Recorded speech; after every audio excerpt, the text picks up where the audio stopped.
What are the chances of us ordinary people surviving? You're Chun Pingan, the youngest doctor in Yangzhou City.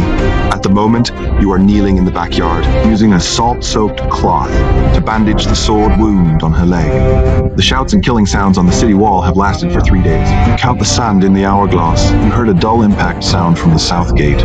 At the first watch, the sound of wood breaking came from south gate. You looked through the crack and saw the fire illuminating half the sky. The butcher rushed out with a pig-killing knife and fell screaming under the arrows. Pingan, take your sister first. Your mother suddenly pushed you and stuffed the sachet with silver coins into your arms. You carry your 12-year-old sister and rushed into the dark alley, but saw in the East Market a huge flame rose dozens of feet. At the fourth watch, you hid behind the idol in the temple. You don't know where your sister's hairpin was left. You heard footsteps approaching, and torches slowly illuminated the pig head on the altar. There's someone alive. The sound of the scabbard colliding made your pupils shrink. You touched the hidden compartment, which you and your father left on purpose when repairing. When the Qing soldiers kicked down the offering table, you and your sister hid in the only tunnel. Your sister's cry was particularly piercing in the dark. On the fourth dawn, when you and your sister crawled out of the tunnel, Yangzhou City had become ruins. You saw the Manchu soldiers carrying babies on spears and heard the crying of the surviving old people.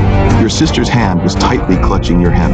You staggered towards the south gate. You found the gate guarded by Qing soldiers.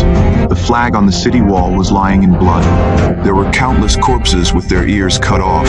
A notice on the wall says that surrenderers will live. The ink is still wet. Neighbor Joe and his family of 7 were kneeling in front of the Qing army camp. They were used as targets to practice archery. On the 7th day, you met the same survivor, Wang Jern, in a ruined temple. He holds half of Zheng Qijie in his arms, ink residue in his fingernails from the inkstone. They said this was the last city search. He gave you a moldy cake.